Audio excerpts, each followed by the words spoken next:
42절 말씀인데 우리 39절에서 42절을 먼저 봉독하도록 하겠습니다.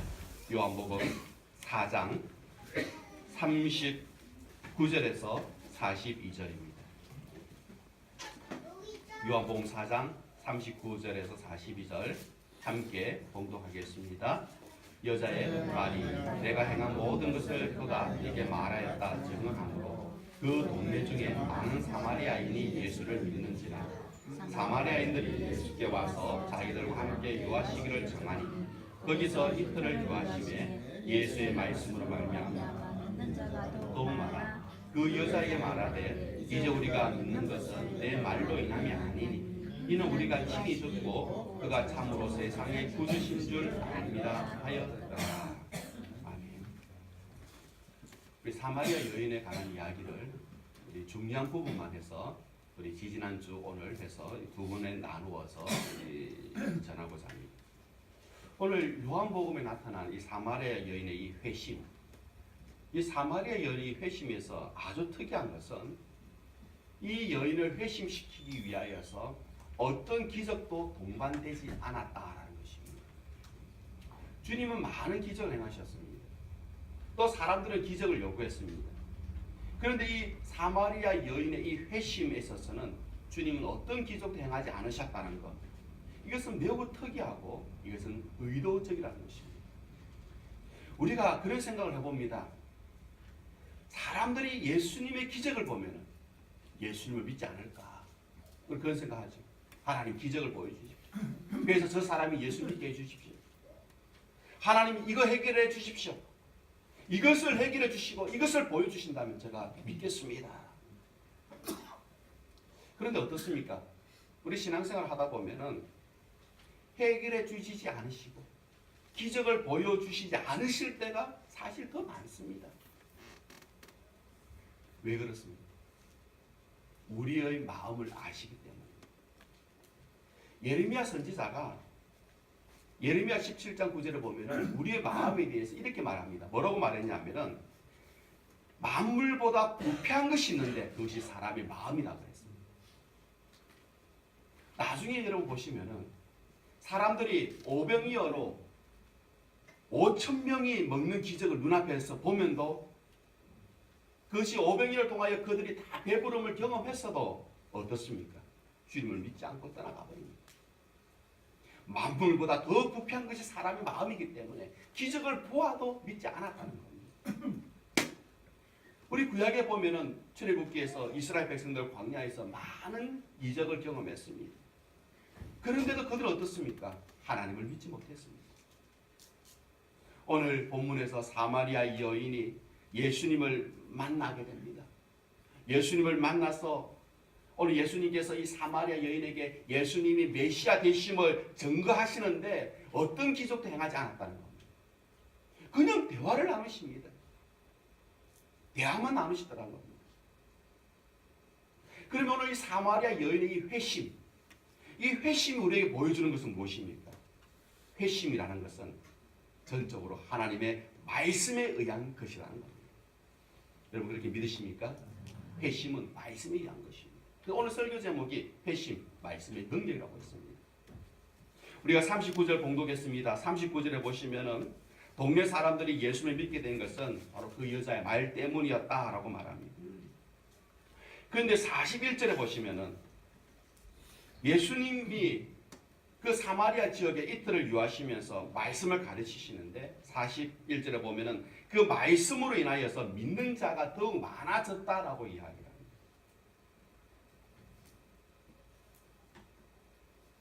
그리고 난 다음에 사마리아 사람들이 뭐라고 이야기합니까? 우리가 예수를 믿은 것은 사마리아 여자의 말 때문이 아니라 예수님으로부터 직접 말씀을 들었기 때문이다라고 말합니다. 이렇게 요한복음 4장에는 사마리아 여인의 회심 그리고 사마리아 사람들의 그 회심 사건에 있어서 어떤 기적도 없습니다. 주님은 그저 여인에게 물 좀 달라 하셨고 생수에 대하여 대화를 나누셨고 이 여인의 과거의 삶을 예수님께서 통찰하셨고 현재의 삶에 대해서 예수님 지적하셨고 그리고 예배에 관하여 말씀을 나누는 것 외에는 없습니다. 그리고 이 여인이 동네에 가서 들은 말씀을 그대로 전하였고, 사마리아 사람들이 이틀간 그들과 함께 있기를 원해서 예수님이 그들과 이틀간 함께 계시면서 그들에게 말씀을 주셨습니다. 근데 이게 전부입니다. 사마리아 여인 회심 사건, 사마리아 사람들 회심 사건에 있어서 이것이 전부였다는 겁니다. 여러분, 히브리서 4장 12절에서 13절 말씀을 우리 같이 봉독하기를 원합니다. 히브리서 4장 12절에서 13절 같이 한번 봉독하시겠습니다. 신약 356페이지입니다. 봉독합니다. 하나님의 말씀은 살아있고 활력이 있어 좌우의 날선 어떤 검보다 예리하여 혼과 영과 및 관절과 골수를 찔러 쪼개기까지 하며 또 마음의 생각과 뜻을 판단하나니 지으신 것이 하나도 그 앞에 나타나지 않음이 없고 우리의 결산을 받으실 이의 눈앞에 만물이 벌거벗은 것까지 드러나느니라. 오늘 여기에 보면은 하나님의 말씀은 살아있고 활력이 있어서 좌우의 날선 어떤 금보다도 예리하여 혼과 영과 관절과 골수를 찔러 쪼개기까지 하며 우리의 마음과 생각과 뜻을 판단한다라고 이야기합니다. 이미 예레미야 선지자가 만물보다 부패한 것이 사람의 마음이라고 했는데 그 부패할 대로 부패한 그 사람의 그 영혼을 깨뜨릴 수 있는 유일한 금이 뭐냐? 그게 하나님의 말씀밖에 없다고 성경은 말하고 있습니다. 결국 그 말씀 앞에 우리는 벌거벗은 자처럼 다 우리 모든 것이 드러나게 된다라고 오늘 말씀을 합니다. 오늘 이것은 심판의 날에 있을 이야기가 아닙니다. 우리가 지금 매일매일 살아가는 삶 속에서 우리는 이렇게 하나님의 말씀의 능력을 경험해야 될 줄 믿습니다. 오늘 사마리아 여인과 주님의 대화를 보면 이 사마리아 여인이 경험했던 것은 말씀의 능력이었습니다. 우리는 기적을 보는 것을 하나님의 말씀의 능력보다도 더 원할 때가 있습니다.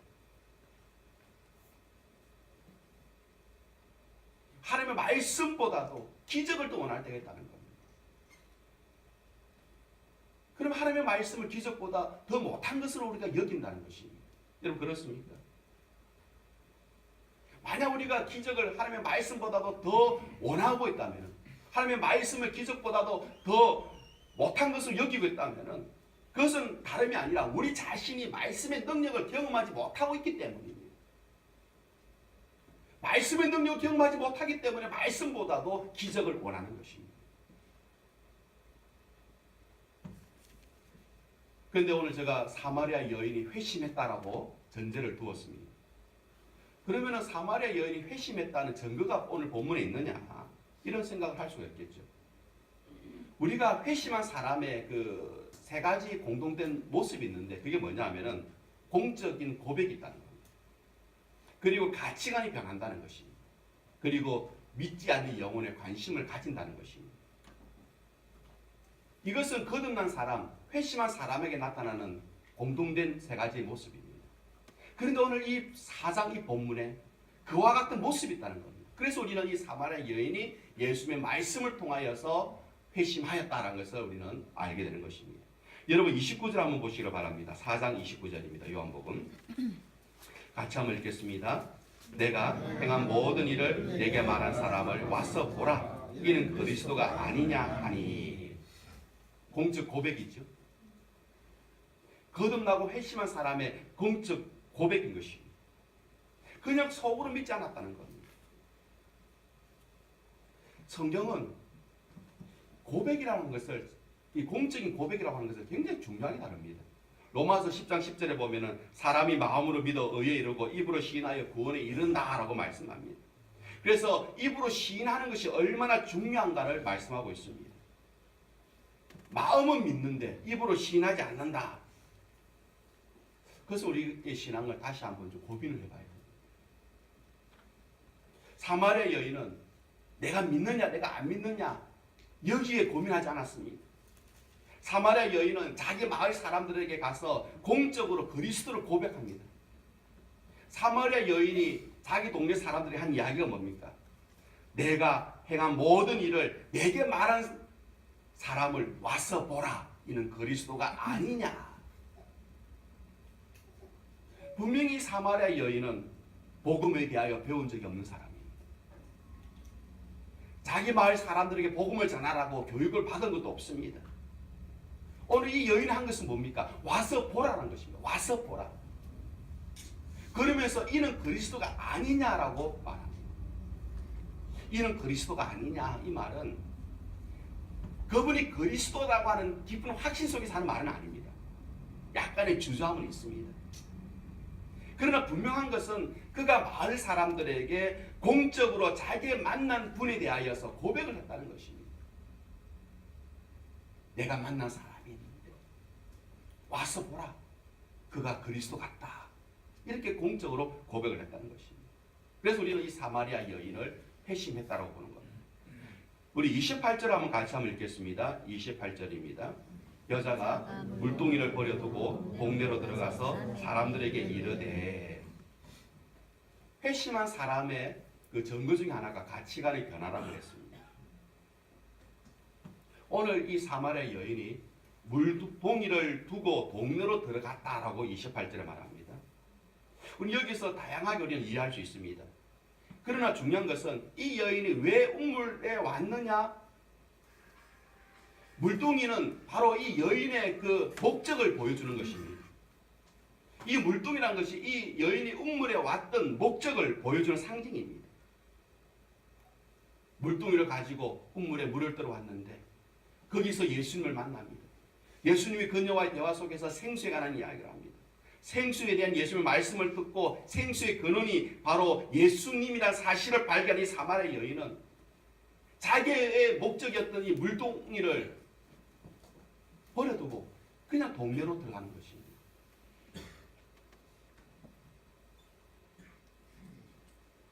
사람이 자신의 그 영혼에 그리스도에 대한 확신이 생기게 되면,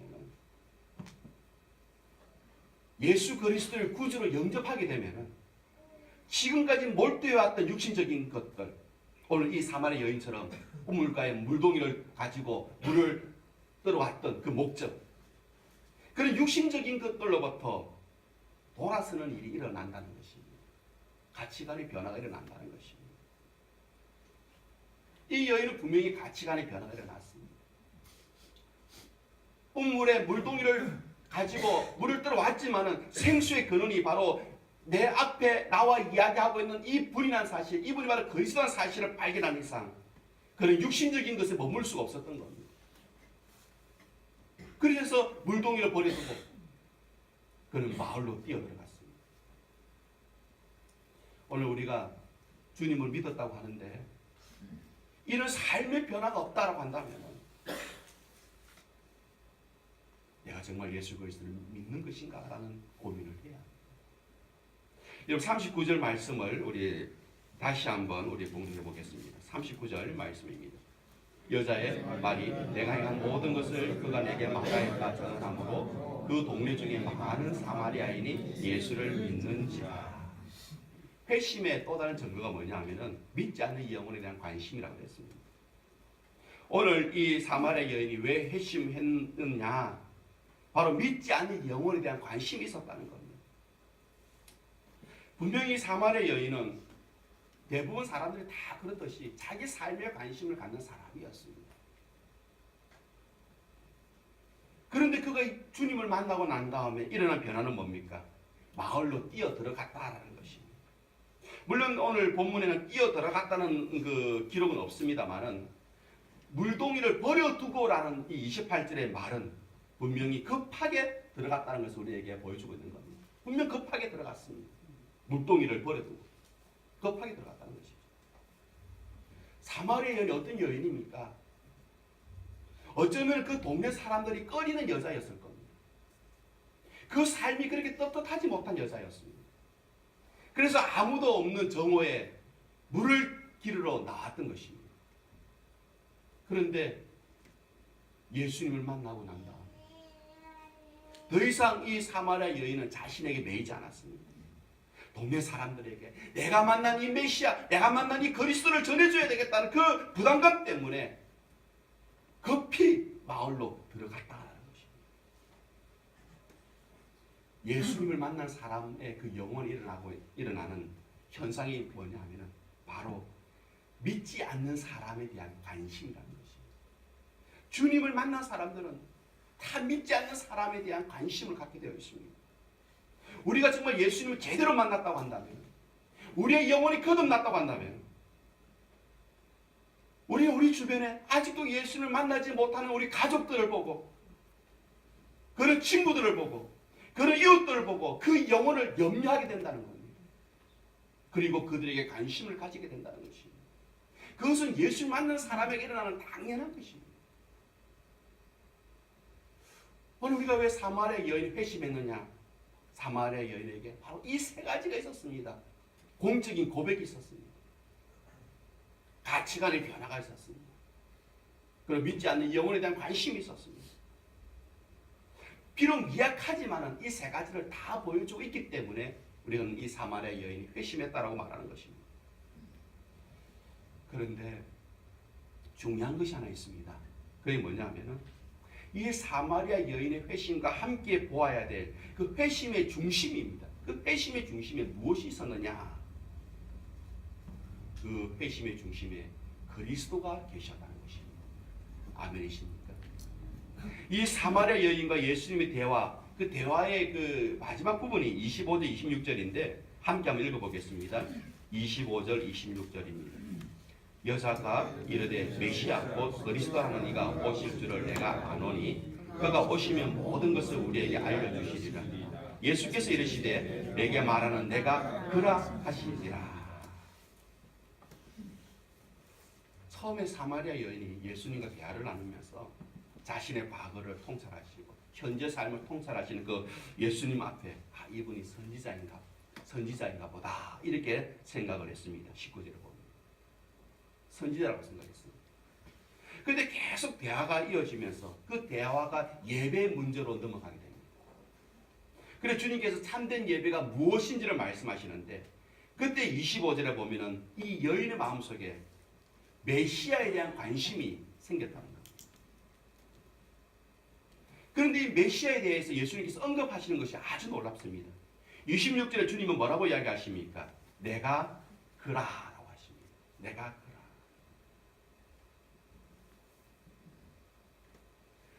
너에게 말하고 있는 내가 바로 그다. 내가 바로 메시아다. 이렇게 말씀하셨던 겁니다. 내가 그로다. 이게 바로 오늘 출애굽기에서 말씀하고 있는 나는 스스로 있는 자라는 말과도 동일한 표현입니다. 내가 그다. 나는 스스로 있는 자다. 이게 그 히브리식 표현입니다.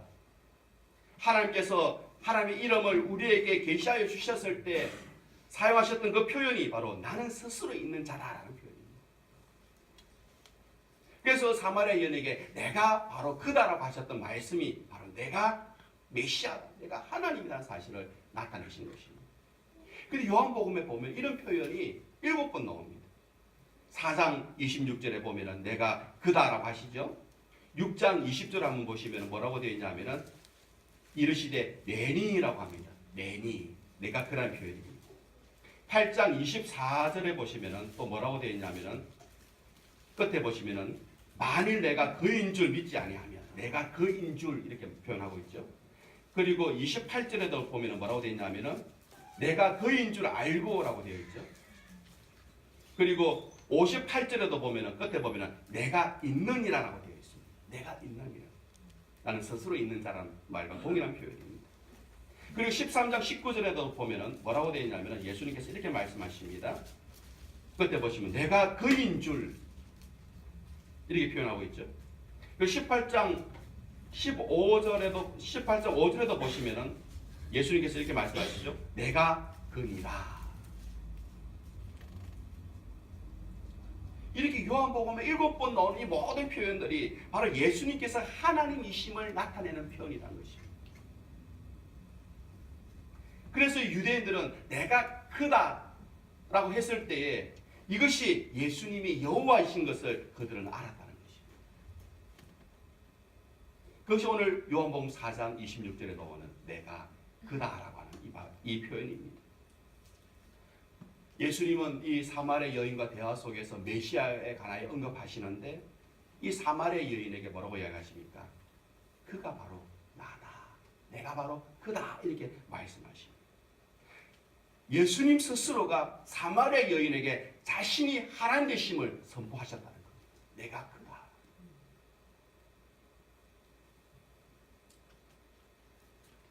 오늘 우리가 요한복음도 여러 표현들을 봤습니다만은 메시아에 대한 직접적인 표현을 사용할 수 직접적으로 표현을 나타낼 수 있는 상황은 아니었습니다. 그런데 오늘 여기서 말하는 4장 26절에서 말하는 내가 그라고 하는 표현은 직접적으로 자신의 메시아임을 말씀하신 것입니다.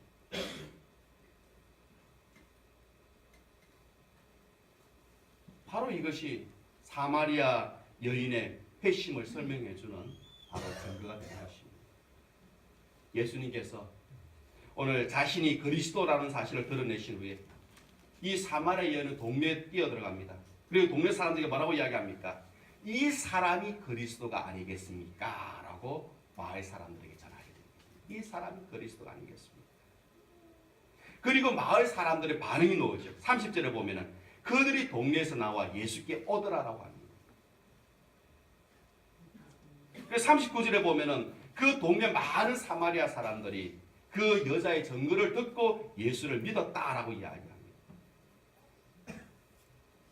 그리고 그들이 예수님한테 이틀만 더 유하여 달라고 요청을 하고 예수님은 허락하여서 이틀 동안 그들과 함께 있으면서 하나님의 말씀, 하나님 나라의 복음을 전하셨습니다.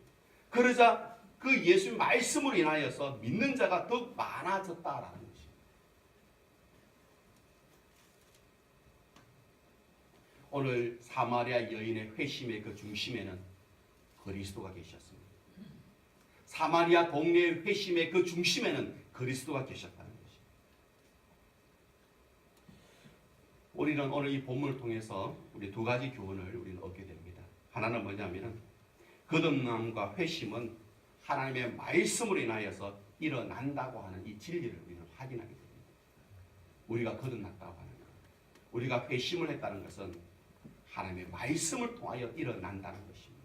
이게 진리입니다. 그렇기 때문에 이제 우리는 태도를 바꿔야 됩니다. 지금까지는 하나님 보여주십시오. 하나님 해결해 주십시오. 하나님 듣게 해주십시오. 하나님 기적을 주시면 제가 믿겠습니다. 우리 그런 태도를 가지고 왔는데 아닙니다. 우리 그런 태도를 버려요. 하나님에 대한 믿음 그 자체가 기적인 줄 믿으시기 바랍니다. 내가 하나님을 믿는다는 거 여러분 그게 기적입니다. 그 기적은 죽은 자가 살아나는 것과 비교할 수 없는 기적이라는 것입니다. 문제가 해결된다고 해서 예수님 믿겠습니까? 병이 고침받는다고 해서 그가 예수님을 믿겠습니까? 기적을 체험한다고 해서 하나님을 믿겠습니까? 물론 어떤 경우는 하나님께서 그 사람을 회심시키기 위하여 기적을 행하실 때가 있습니다. 그래서 그 마음의 그 강박함을 부드럽게 하실 때가 있습니다. 하나님께서 그렇게 하지 않는다는 이야기가 아닙니다. 하나님께서 그렇게 하시는 경우가 있습니다. 하나님 그렇게 하시고 그렇게 하실 수 있는 능력이 많으신 분이 우리 하나님이십니다. 그런 하나님은 우리를 아십니다. 우리를 정확하게 아십니다. 우리에게 있어서 가장 적절하고 가장 선한 방식이 무엇인지, 그래서 어떻게 하나님 이름 앞에 무릎을 꿇고 하나님을 믿게 할 수 있는지 하나님은 아신다는 겁니다. 그래서 베드로가 우리가 거듭나고 회심하기 위해서 우리에게 필요한 것은 기적이 아니라 하나님의 말씀으로 되는 것이고 그것으로 충분하다라고 성경에 기록을 했습니다. 나에게 있어서 가장 적절하고 가장 선한 방식이 무엇인지 아시기 때문에 그것을 말씀으로도 충분하다는 것입니다. 여러분 베드로전서 1장 23절을 한번 확인해 보겠습니다. 베드로전서 1장 23절입니다.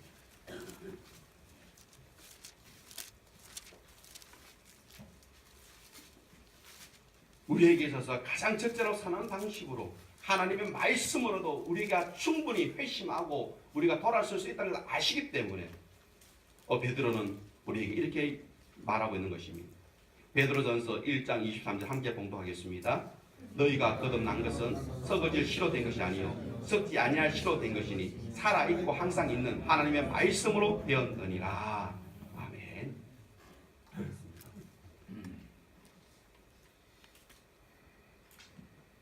매일매일 우리 삶 속에서 하나님 말씀 앞에 나아가는 것보다도 중요한 것은 없습니다. 오늘 정말 우리가 거듭나기를 원하신다면 내 영혼이 정직하게 하나님 말씀 앞에 서는 것 외에는 다른 방법이 없다는 것을 여러분 아셔야 됩니다. 하나님의 말씀의 그 능력으로 거듭난 영혼들은 이미 그 말씀의 능력을 경험했습니다. 이미 말씀을 그 능력 경험했기 때문에 그 말씀을 사랑하게 되어 있고 그 말씀에 더욱 붙들려 살아가기를 간절히 원하는 것입니다. 오늘 우리 모든 성도님들이 하나님의 말씀을 사랑하시고 그 말씀에 붙들려서 살아가시기를 축원드립니다. 그런데 왜 우리는 아직도 하나님의 말씀을 내 매일 삶 속에서 가까이 하지 못하고 있습니까? 분명히 내 삶 가운데 하나님 말씀 앞에 서는 것을 막는 무엇이 있다는 것입니다. 여러분, 그 무엇이 내가 하나님 앞에 말씀 앞에 서는 것을 막는다 할지라도 거기에 여러분 반응하지 마시고 매일매일 하나님 말씀 앞에 내 영혼을 세우시기를 축원드립니다. 오늘 이 본문을 통해서 우리가 또 하나 얻을 수 있는 교훈은 뭐냐면 구원이라고 하는 것은 그리스도와의 맺는 그 관계의 문제라는 것이 우리의 구원의 중심에는 그리스도가 계십니다. 이 사마리아 여인은 그리스도를 발견하고 그리스도를 만났기 때문에 그가 구원의 은혜를 입은 것입니다. 그런데 이 여인이 먼저 그리스도를 찾아간 것이 아니라 전능한 하나님이신 그리스도께서 이 여인의 영혼에 먼저 찾아와서 말을 걸으셨다는 거예요. 그래서 이 예수 그리스도와 이 사마리아 여인과의 관계가 이루어진 것입니다. 오늘 우리가 예수 그리스도를 믿고 우리가 하나님의 자녀가 된 것, 우리가 거듭나고 회심한 이 사건 뒤에는 분명 하나님이 먼저 나를 찾아오셨다는 것 여러분 기억하시기 바랍니다. 하나님이 나를 먼저 찾아오셨습니다. 그래서 그분과 관계를 맺게 되었다라는 것입니다. 내가 회심하고 거듭난 그 중심에 교회가 있는 것이 아닙니다. 우리 구원의 중심에 교회가 있는 것이 아닙니다. 내 경건의 습관이 구원의 중심에 있는 것이 아닙니다. 내 순종이, 내 경건의 그 모양이 구원의 중심에 있는 것이 아니라는 것입니다. 그리스도께서 먼저 나를 찾아오셨고 내 영혼에 말을 걸어주셨기 때문에 그리스도와 관계가 시작되어졌다는 것. 그 그리스도와의 그 관계만이 내 구원을 결정하는 유일한 요소라는 것입니다. 다른 게 없습니다. 그것만이 내 구원을 결정하는 유일한 요소였습니다. 저와 여러분이 그리스도를 아는 것 중요하죠. 그러나 더 중요한 것은 주님이 나를 아신다는 것입니다. 주님이 여러분을 아십니다. 그 주님의 말씀 앞에 나를 매일매일 세울 수 있는 저와 여러분 되시기를 축원드립니다.